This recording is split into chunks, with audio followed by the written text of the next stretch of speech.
grab your pre-workout and turn up that volume. It is time for a new episode of the Powerlifter's Den with your host, Cam Smith. Hello, everybody. Welcome back to another episode of the Powerlifter's Den. I'm your host, Cam Smith, and today I wanted to bring on Travis. Travis, why don't you introduce yourself? What's up, guys? Glad to be on the show. My name is Travis Rogers, aka Papa Bear, for quite a few years now. So most people know me by that. I'm an athlete on Live Large. I'm a writer for Elite FTS. I've been a meet director and national level referee for around 5, 6, probably reffing for closer to 7 years now. Used to compete raw, do my thing there, had a couple bad surgeries, and now I'm doing the whole gear thing for my second 10 years of lifting and absolutely loving it. That's awesome. So I think to kind of get started, I know you're very involved in the world of powerlifting outside of just being a competitor. Maybe just from kind of the beginning, what were some of the things that kind of led you into getting more involved in the sport? So when I really started getting into the sport, not talking about like how I stumbled into the sport, but becoming more active in a role of far as like helping, volunteering, making things happen for probably our tri-region area and stuff, as far as getting more people and more meets involved and allowing a spread of that in our area. Um, I used to work for the USPA under Johnny Lane. Me and my wife both did. So my first meets competing were around in Frederick, Maryland area. And then my first meets where I was emceeing and refereeing were also in that kind of area right over the bridge in Maryland. Um, of course, we worked for him for a few years. I met a lot of good people. Also met a lot of bad people, and I think throughout those couple years, it really showed me not only as far as referees and meet directors of who I never wanted to be and who I never wanted to be like, but also as I was starting to come up in the ranks as a raw lifter and like approach national levels and like, like top 10, top 20. Um, I met a lot of people I looked up to, and they turned out to be absolute shitheads in person. And I was like, man, I would really suck to be that guy. Like, I would hate for someone to be like, hey, man, I follow you on, Instagram. I love what you and your wife do. And then they meet you and you're a total piece of shit. And I was like, I would never want to be that guy for anybody, a stranger, a friend. Like, I would never want that. So I think that really shaped me as far as when I got more into opening powerlifting to everybody else the best I could, to making sure I was trying to hold that standard and really try to set an example. Yeah, and I think powerlifting is kind of one of those sports where, not maybe not more often than not, but it's not uncommon if where they say don't meet your heroes. Like you see these people online doing these crazy lifts and having these top level totals, and then you end up meeting them, and they're either not very involved in the sport or just ended up not being a great person.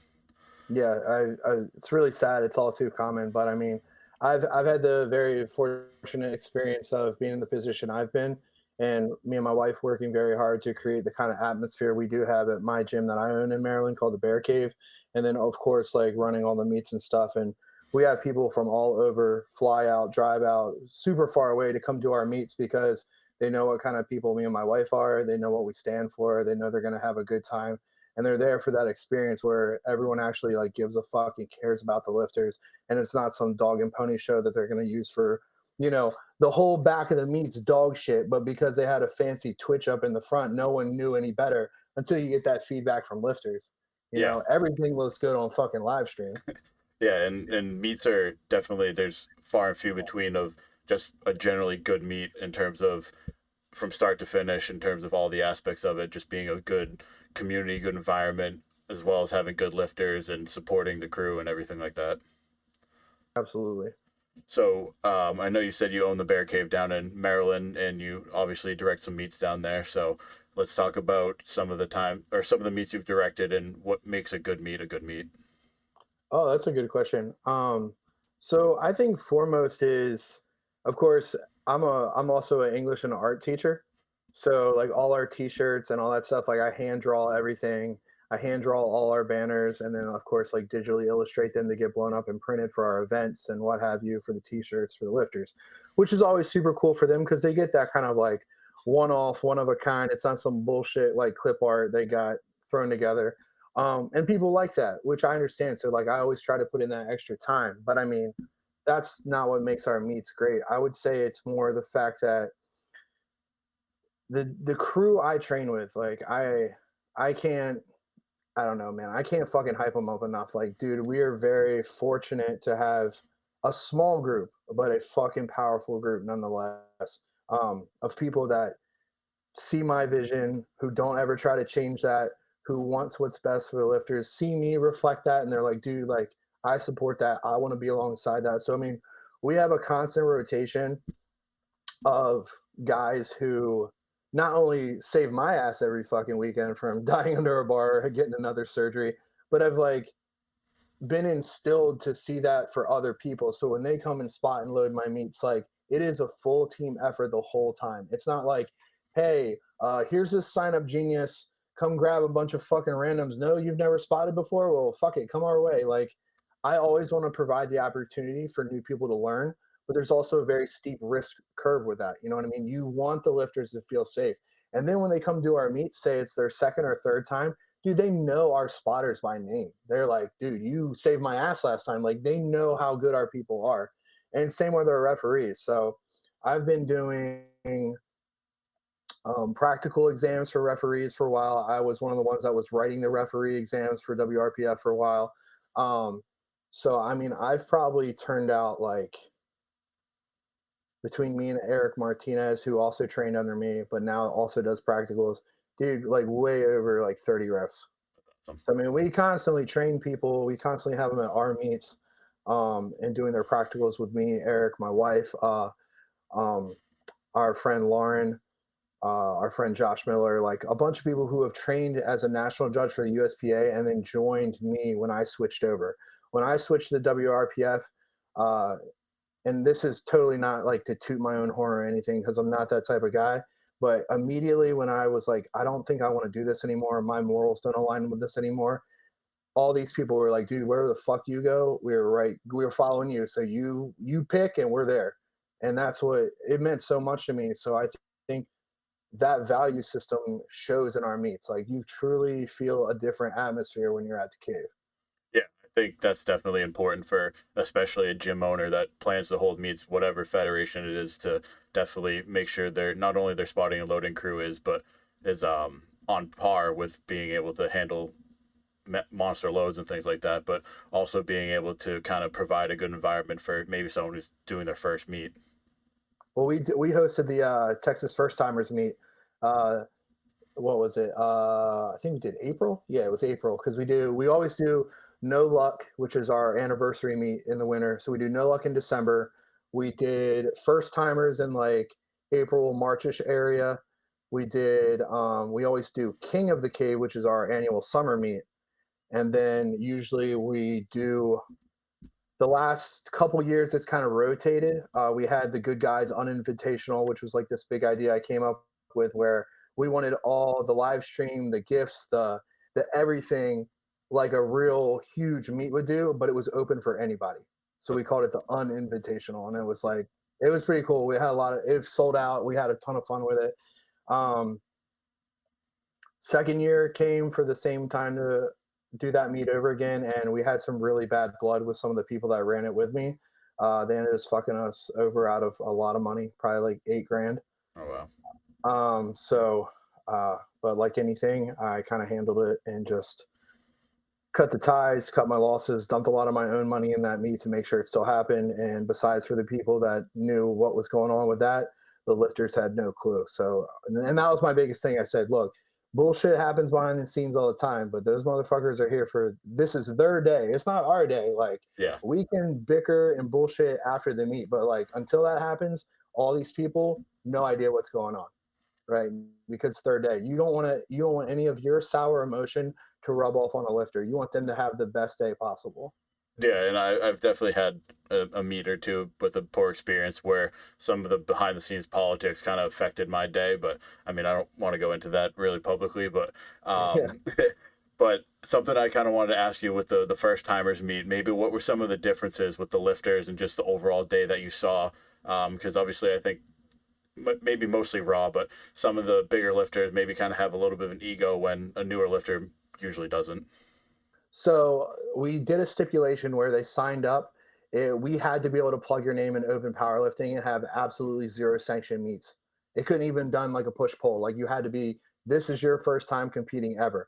So, and I sent out tons of director emails beforehand while I was coming up on that. So a lot of the lifters, they knew beforehand. So they were like, hey, I'm nervous and scared, but like everyone is nervous and scared. Like there's not going to be like three guys in the back that are like, I've done this like 20 times. Like you suck. Like I made sure that nobody would be like that.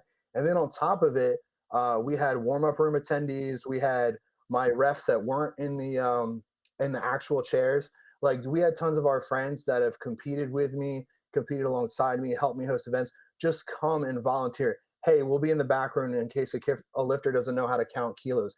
Hey, we'll be there to run the monolift and load plates from it, even if they didn't bring a handler. Like, absolutely, like again, the people that go to the cave, it's like they don't have groups like that anymore. You don't have group training like that. And before I get on a fucking high horse about that with everyone in their headphones and alpha wolf mindset bullshit hog a combo by themselves, like they don't have groups like that like we do. And I'll put that on anything.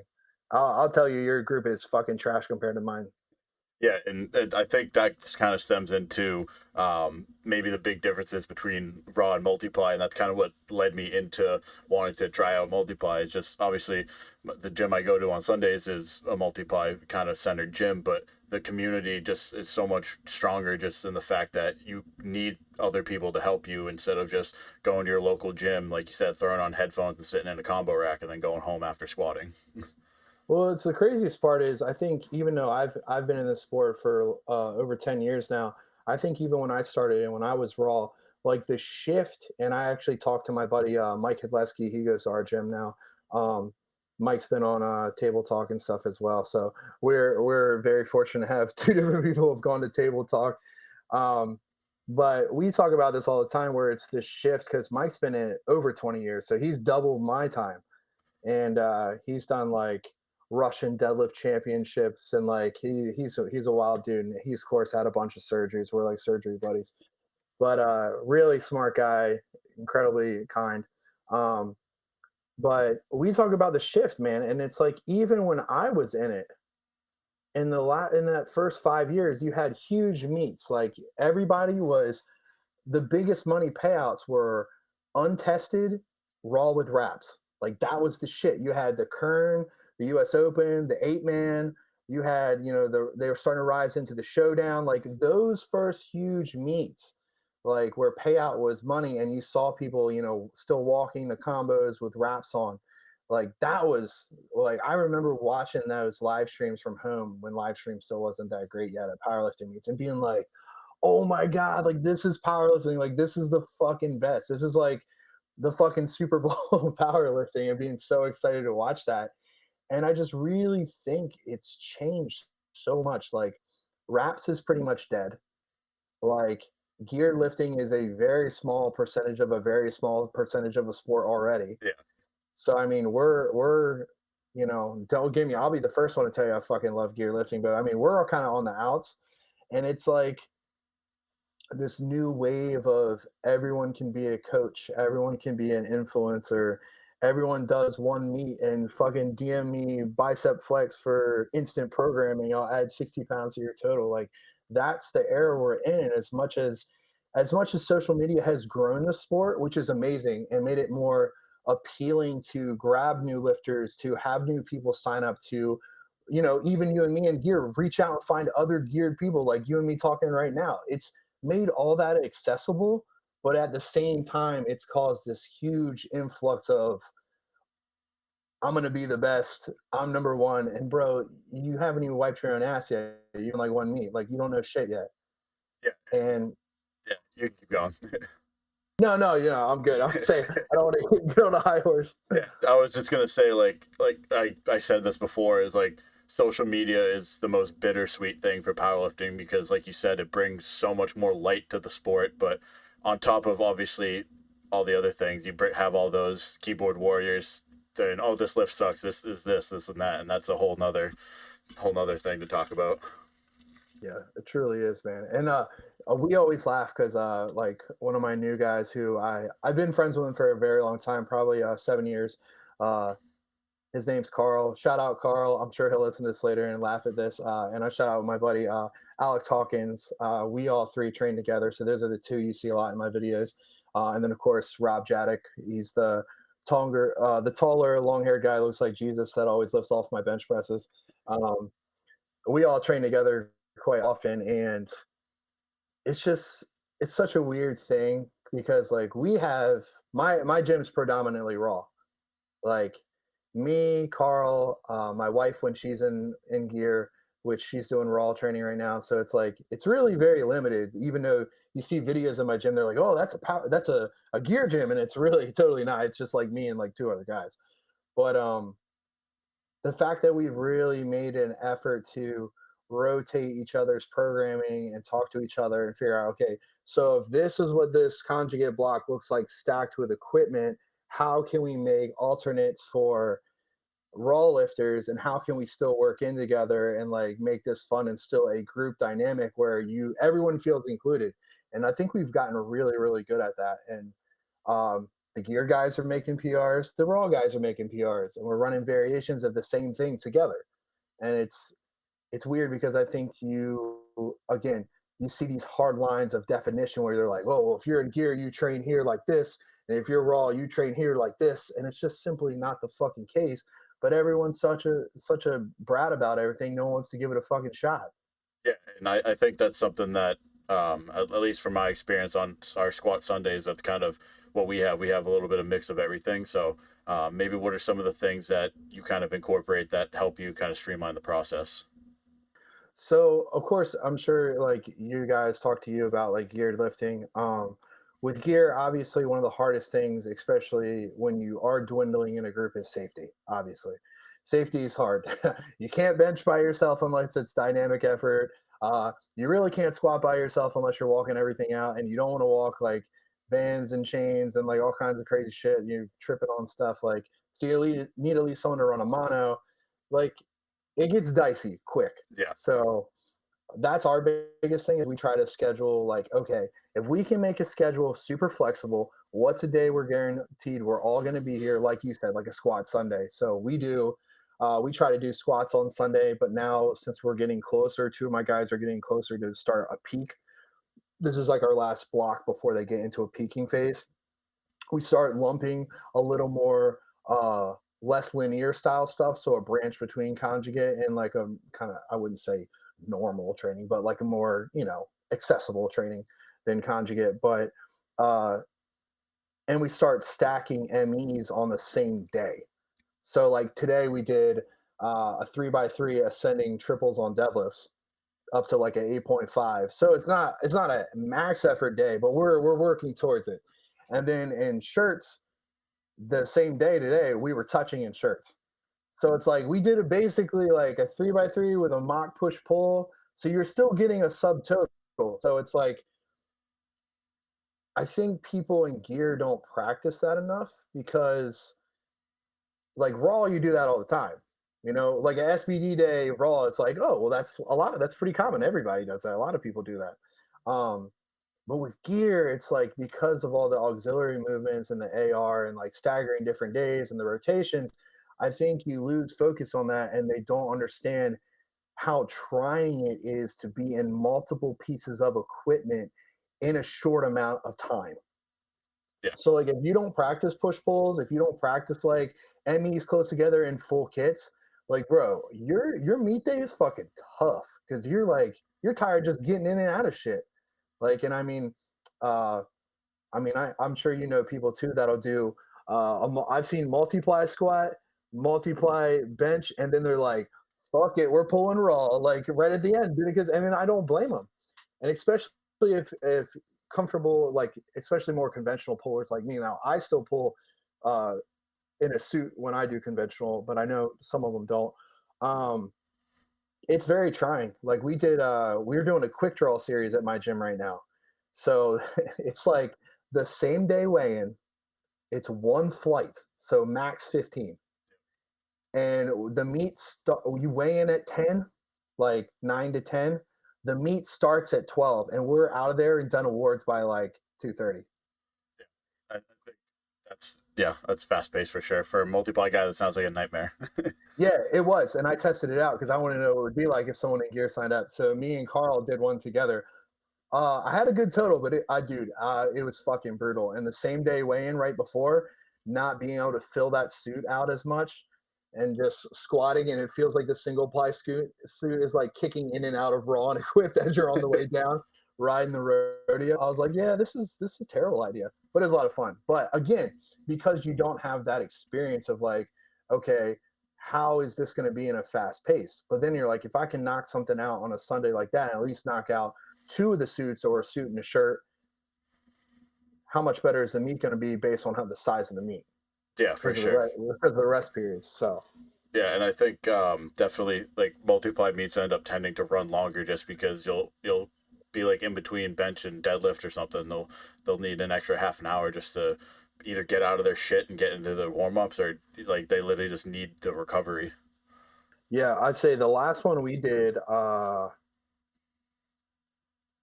it wasn't the last one we did. It was in October. I did raw. I want to say it was Raw Dogs in Lancaster, PA, and they had a whole additional flight just in bench that were shirts only, but they added that on top of the flights are already there, dude. We were literally there from like 8 a.m. I got there like 7:30. The meet like started warming up at like 8. We were there from 8 to 8, Oh, jeez. and I was single ply, but I still did a squat suit, a deadlift suit, and two different shirts. Yeah. So it was like it was a lot, man. It's hard because you don't want to rush because you get tired, but then again, like again, if it takes that long, it starts taking a toll on you on the opposite end too. Yeah, if you cool down too much, then it's probably just as hard just to warm back up rather than Yeah, just go right yeah. into it, especially in equipment. So I wanted to kind of talk about your equipment. I know you're with Overkill now, and you are primarily single ply. So, what's it been like working with Overkill, and like how's their single ply line? So I had been testing a little bit of overkill gear before I got it with Rudy. Like me and Rudy had spoken a few times. I was already friends with like Ant and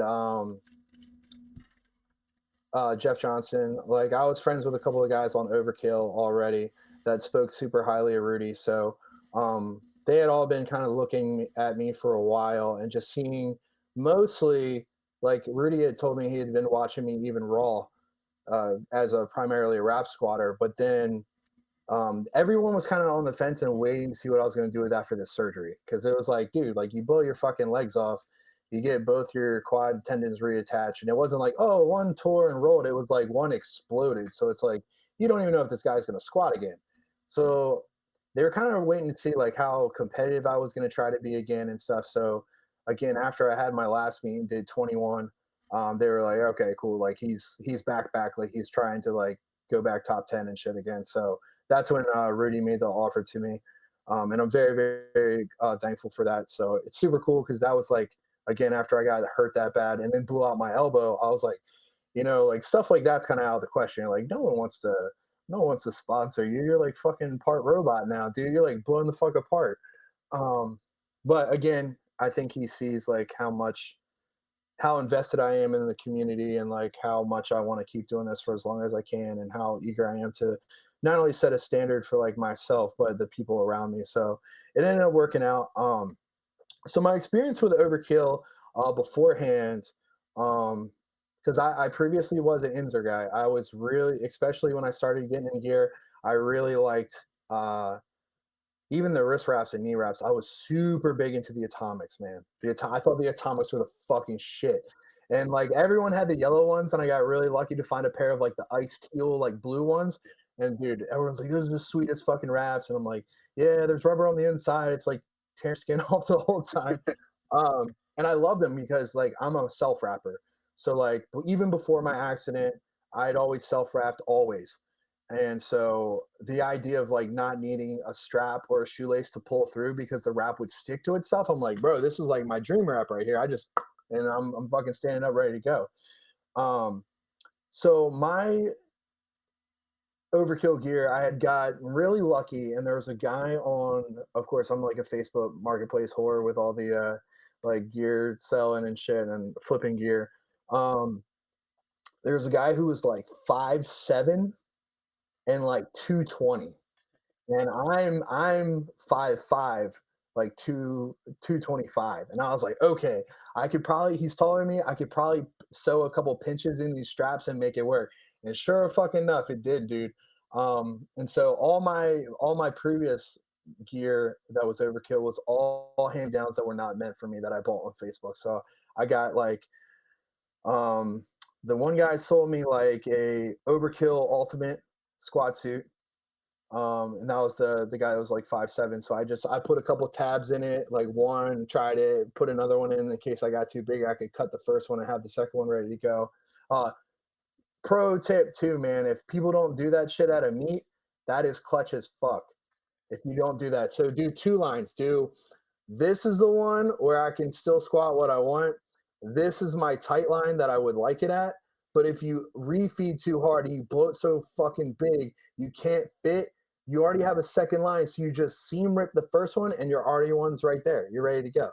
Awesome. People, yeah, I saw some guy watch me do it out of me. He's like, it's like the smartest shit I ever seen, man. I was like, yeah, dude. Like everyone, he's like, your suit, it's too tight. You're not gonna hit depth. Aren't you panicking? I was like, no. And just pulled out a pocket knife. That's awesome. Um, yeah, because I sew all my own. I sit at the ref table in my gym. We bought this giant oak table, and me and the guys will sit there and like fucking sew our straps and all kinds of shit. Um, and then I got a old one that was meant for me that fit me at 198, and it was the OG black line before they even changed the logo. So it's like, and I still wear that one. I think I've worn it in a couple of my recent deadlift videos. Um, so I ended up sending it to a guy, and he cut apart a Super Centurion and fit it to the sides Yeah. to make the torso bigger to fit me as 220. And So, so I wore that in October, and it still worked pretty good. And you could tell it was like, I mean, it was still legal and everything. It was just like you could tell it was like a Franken overkill. And then I do have a shirt. Unfortunately, I have used it out of meat. I've benched my most, and I benched 615 in it out of meat. Um, Works really good. I really like it, but because of where I've had surgery on my elbow and tricep, the guy I got it from was bigger than me, and his arms were shorter than mine. So, like, he was like meatball shaped. So it doesn't come down low enough to cover like right where I had surgery. So I get a little nervous in it because it feels like it's not putting pressure down low enough to like protect my tricep. yeah. So I'm always worried like I'm gonna blow it out. Um, which I would love to not fucking do again. Uh, but I love the gear, man. I'm supposed to be getting my new black line next week. So, and I've been talking to Jeff a lot about it. He said it's super easy to break in, even though it's like a pretty hardcore shirt.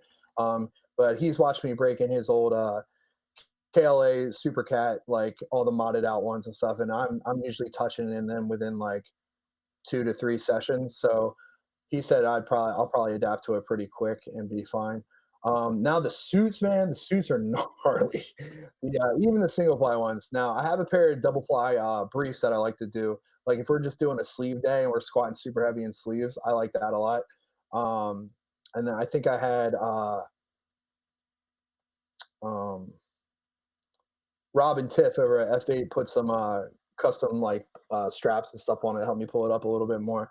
Um, but I really like those. I think the single ply, it's weird, man. It always trips me out because I was talking to Braden Gulch a little bit, and because I know at first they were kind of worried before it got passed if they were going to allow the suits in USAPL, the ones he's doing, because when you feel the material, like you can tell it's legit single ply, like it's single ply, but you're like, bro, the density on this motherfucker is like night and day, even to like a Super Centurion. I was like, this is gonna feel like fucking dog shit on the way down, and it sure enough does, man. It cuts you the fuck up. It's terrible.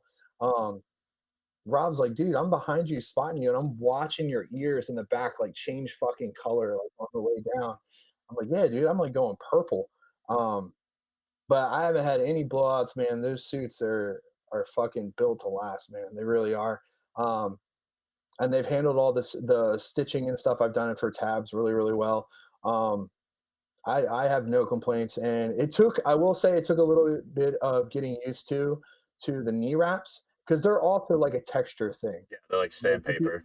yeah, yeah, it's really weird. And I was used to squatting in like super cranked like Pioneer Phantoms, Yeah, and those feel like dog shit, dude. Like they're really rough, they're sandpapery, and of course the atomics like stretch your skin all different places, so those hurt pretty bad too. But I was like, what is this fucking material, man? Because it's like it stretches like it would be way more forgiving. Like, because I can't even stretch my pioneers that far. Like, even if I'm using like strangulators or phantoms, and then you would crank that on, and it was like all of a sudden this weird gypsy magic happened, and it got just fucking instantly, it just grabbed you, and you're like, dude, when I take them off, like I have to hold someone. Like if you're pulling my wrap off my leg, I have to hold your shoulders so the air that escapes my mouth when you pull it off and I gas and I go, "Huh," like I don't fucking tip over. Like that shit takes your breath away. yeah. They're A, absolutely punishing. a kid at my gym uses those, and one day, like we had our other friends, we were like, "Yo, crank them," and this was when we were both still doing. I mean, we're still like raw guys, but we're just doing multiply now. But he literally like it looked like he was doing a multiply squat because of how fucking like casting they were, and like after like your hands are like straight up like shredded up just from wrapping someone. Yeah, yeah, they're bad, dude. In a good way. Yeah, Like good bad. Like if you can tolerate them, they're the shit. yeah, But like I would definitely wouldn't say like, "Hey, are you looking to get into wraps? Here's your first pair." Like that will probably scare you she'll away. Yeah, yeah, you probably turn a couple people away. And I of course I use the 24s for DE bench and for squats, and then I use the 36s for anything in a shirt. yeah, Um, I also wrap my wrist for deadlift most of the time because I have some nerve damage in that same arm where I had surgery. So sometimes it gets really weird with like opening up, so I have to like crank them to keep my hands somewhat closed. Um, so I yeah, and I use his I use his old elbow sleeves for like knee pads. funny. So when I deadlift, I have to wear them because of like where the scars are on the top of my kneecaps from my quad reattachments. It's like one half of my knee I can't feel anything from the nerve damage, and the other half of the knee is like the opposite. It's like hypersensitive. Oh wow. So like even the bar touched them, dude, it's like shooting pain. So like I just if any I have a lot of people ask me like, why do you wear knee sleeves or whatever on your knees while you deadlift? I'm like, because if it bumps it, dude, it's like someone smacking your funny bone as hard as possible. It's just the weirdest shit. So I just pull up the elbow sleeves. So with your surgeries and your injuries, maybe what was some of like the maybe the mental battles or kind of like what was it like trying to get back through those? Um the first thing I think that really like you really have to think about is holistically like what do you want to do, like, and I mean that with like not only powerlifting of course but like your life, like how is this going to reflect in the general range of everything. um I knew I wanted to keep lifting. I know I wasn't ready to like take a back seat or just be a coach now or just be a gym owner. Like I'm not ready to be the dude in the back sitting in the chair coaching the young guys and be like, well, in my day I benched 405, like you bitch. Like I wasn't ready to be that guy. So I was like, man, I still got a lot of years in me. I feel like I can do this. Like I can recover from this. Um, at the time I was on the Kabuki Pro team, so I was with Kabuki for a while. So Chris Duffin would like Zoom and give me some phone calls, and he helped me. I think he's published. I'm 100% positive. Yeah, he's published the protocol because he's used videos and pictures of me after the protocol. So he did the protocol with like the BPC and the GRHP and the TB500, like the different injectable peptides and the amounts you would take while you're doing your rehab and stuff like that. Um, and I think I was back to pulling 700 in like 12 weeks. Yeah, and they were like, because when you talk to doctors and stuff, I think one of the and not and this is I don't want anyone to hear this and take this wrong, where they're like, oh, avoid what doctors say. I'm not saying that. I'm saying most doctors you have are going to deal with the general practice of the general public. right? They're not dealing with people who are insanely ambitious, like sports wise. They're usually not dealing with people who have like crazy adaptive tissue or are as muscular as you. You know what I mean? So like to a normal person, where they're like, "Oh, well, that shit's done for you." When they say it to me, I was like, "Bro, you don't know who you're talking to. Like, I'm gonna fucking do that."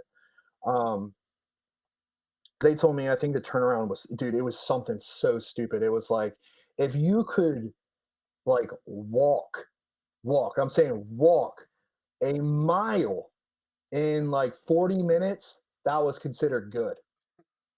Like that was what my recovery rate was judged at. They're like, if you can walk and you can do it for like a mile in 40 minutes, that's pretty solid, man.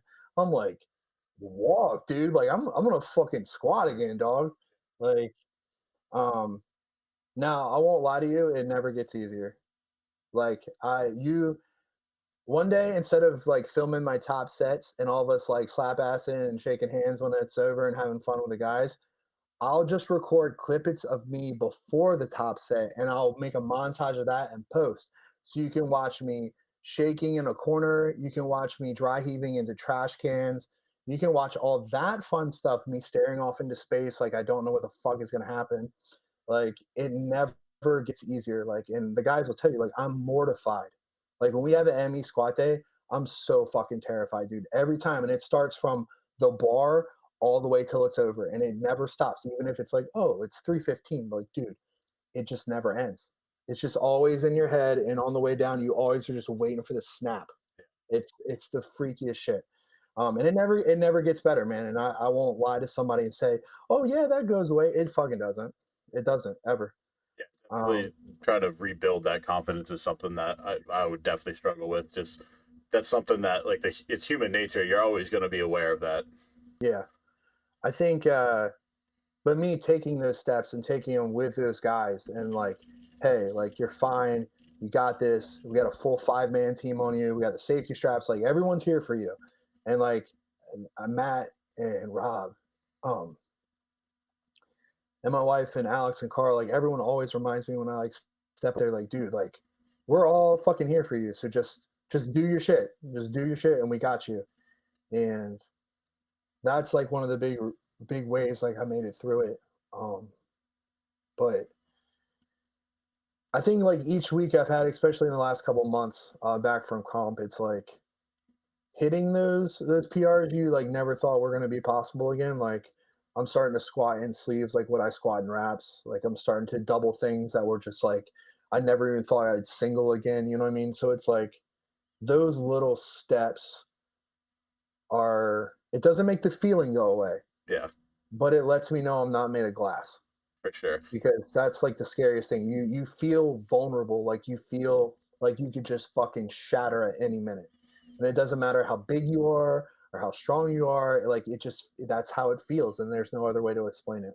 Yeah, and I think kind of touching back to what you're saying about like necessarily not listening to doctors, I kind of agree with you on your take on that. I think something that doctors never account is just the human spirit and especially the willpower of a powerlifter and just how much this means to us and how much it means to get back to it. Yeah. Like I mean, I constantly tell people like I stopped doing this for me a long time ago. Like you have to there's people watching you, there's younger lifters watching you.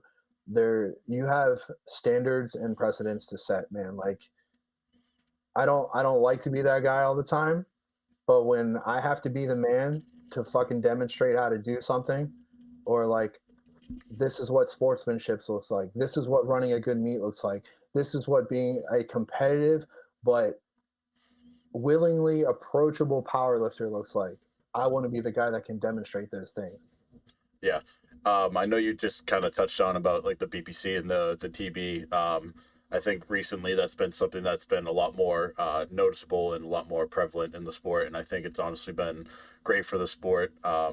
Maybe obviously you said you had some experience with that, but just what do you think the is the sorry, let me think out of words. What do you think is so good about it that really helps athletes? The recovery rate's definitely like if there if there was let me think I'm thinking out of word this. If there was the closest thing you could be to being Wolverine. That's it. Yeah. Or like getting what is it? Whose blood was it back in Greek mythology? Sophocles? Or maybe it was Hercules. I don't know. Somebody's blood was in a fucking jar, and you can get that shit and be like immortal and strong and heal and all that shit. It's like that. Now, not at that speed, obviously, not at like mythological speed, but like it does make a huge difference. And well, again, I'm not a doctor, I'm not a PT, and I always tell people that when they ask my advice on stuff like that because it sucks. Like, you want to be a good guy and you want to help people, but at the same time, I'm like, dude, I don't know you, and you just DM me that you fucking snapped your leg in half, and you're like, hey, my friend told me you did this. What do I do? It's like I want to help, but I'm not the dude that's qualified to help that. And like what I did to come back from that, I don't know if you're going to be able to do that. And that's not fair for me to judge you or say that, but I just don't. Like, I know my mental fortitude, but I don't fucking know yours. Like, I don't even know you. You're just a dude on the internet who was wanting some help. Yeah. But I think it's pricey. I will say it's pricey. It's definitely pricey. Now me, I got super lucky because I was already an affiliate and sponsored by Amino Asylum. So I got super lucky with that because like, I get commission and stuff, and then I get free products. So like, I'm like, hey, I need this for my athlete, like my normal athlete product order, but I'm gonna also put my commission money toward it so I can get some more. So I like got quite a bit, and you can keep it stored in your freezer when you're not using it before it's reconstituted. So I had a pretty good line of it going. Um, I didn't start taking it until was I out of the hospital? No, I was in the rehab clinic, and Jess was bringing it to me in insulin pens, and I was injecting in the hospital bed when there's no nurses in the room. That's funny. Um, yeah, because I mean, of course, like they're not gonna let you just like bring fucking shit in there. Hey, do you mind putting this in the freezer for me? I'm gonna check myself later with it. Um, so yeah, we were doing that. And it was crazy because I didn't start talking to Chris and everybody on the Kabuki team about what to do as far as protocol wise. I mean, I was on the team before that, but not like me and Chris weren't talking like TB protocols and stuff where he had released that. So I got all his information. We zoomed, we talked, so we traded some emails and DMs. He sent me the list of things to buy, some things that I could sub in if I couldn't afford like some of it. He got me hooked up with one of his guys as far as like TB at like a bulk price and stuff like that. So he was really helpful. Chris was a great guy to me. I know he's busy as fuck, so I was thankful he even made time for me. Like, dude owns like 8 companies. Um, but and then I was like, hey, if this works, like, feel free to use me as like a study or whatever. And of course, we worked that out and stuff because he put pictures of me in the article from like literally a hospital bed to pulling like 701, and like he was like, that's fucking ridiculous. So I did what he wanted, so that was cool. Um, it's really, I know there's mixed reviews on like what you should do with it as far as injection goes. Now, a lot of people said you can inject it like insulin, like into fatty tissue, but I think that's more for like maintenance. If let me put it like this: if it was me, I would just use it like that for maintenance, right? Unless you had a particular area. But I always did closest to the site of injury as you could possibly stand.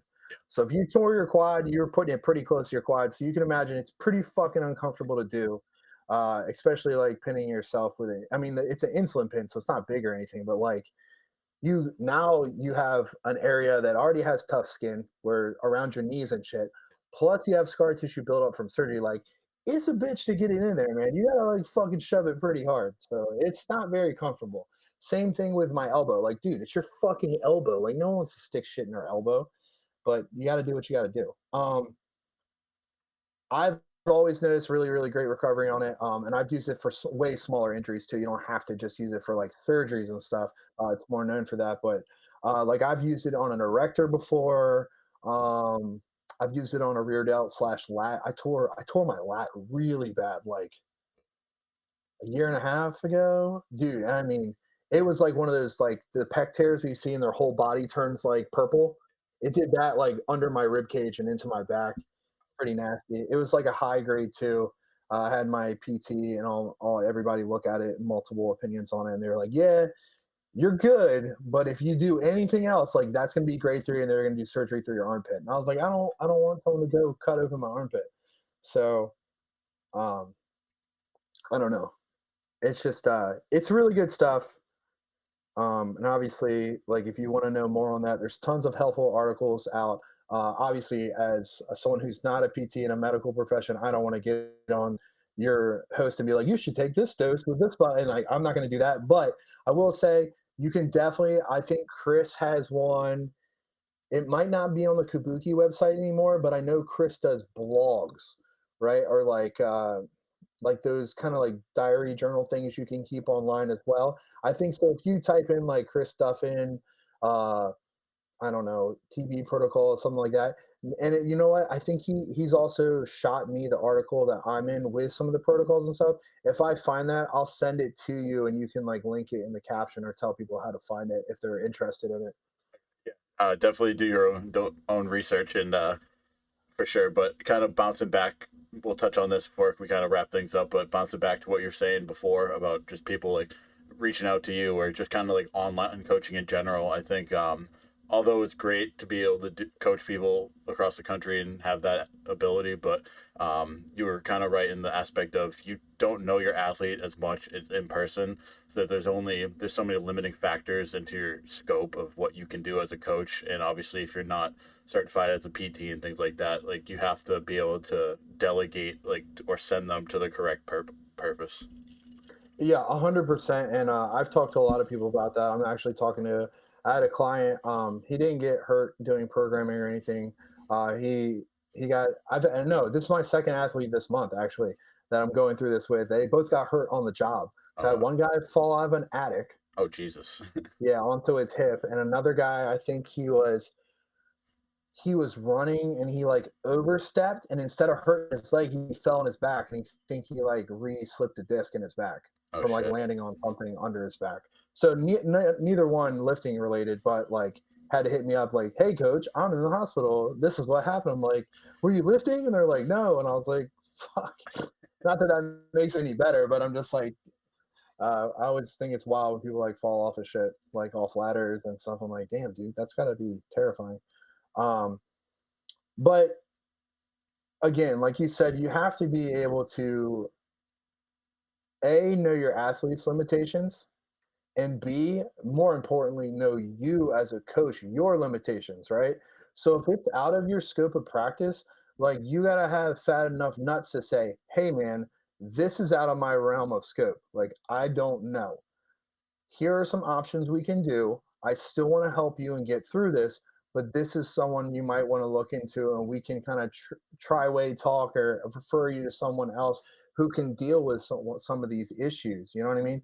And I think too many coaches get like, for lack of a better words, like too proud to do that. You know what I mean? Like, oh, I'm your coach. I can fix everything. You fucking can't. Because if that was true, I could have coached myself through all these fucking injuries, and I sure as fuck didn't. You know what I mean? Like I had two different PTs. I had people at Kabuki. I had tons of people helping me, man. And there's no shame in that. You just like it takes a village when it becomes a huge problem physically. You know what I mean? Like, you don't know what's hurting you. I don't know what's hurting you. Neither of one has fucking X-ray vision. So, and it's not like your dumbass has got an MRI yet. So, like, we need to do these steps. You know what I mean?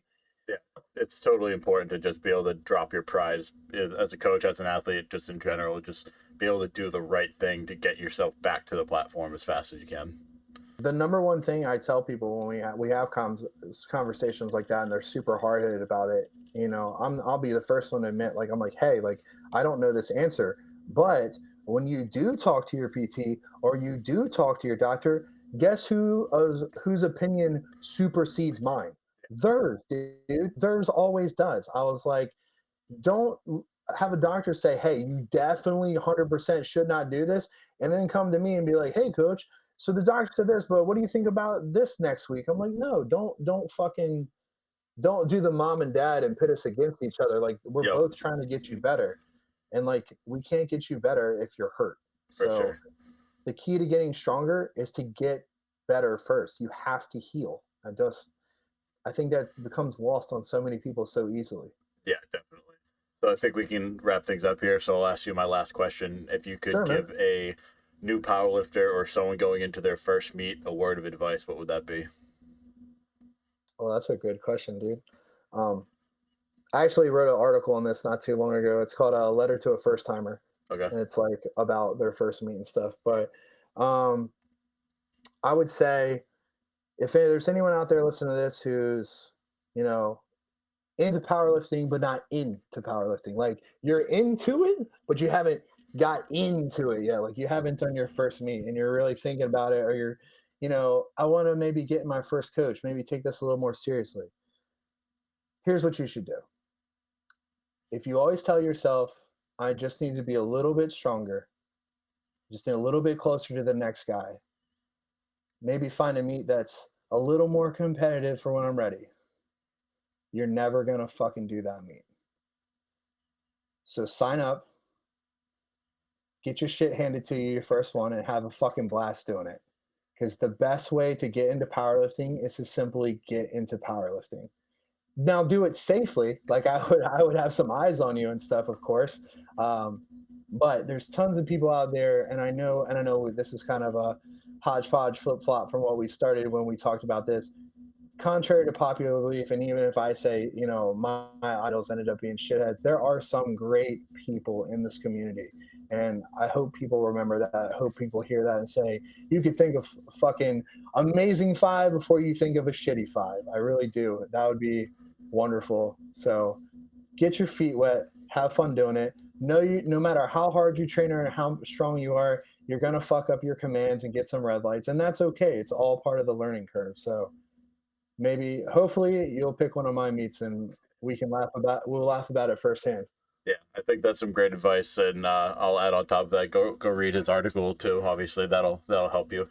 Well, I want to thank you again for taking the time to come on. It was my pleasure. Yeah, man, I appreciate you having me on here. It was a great time, dude.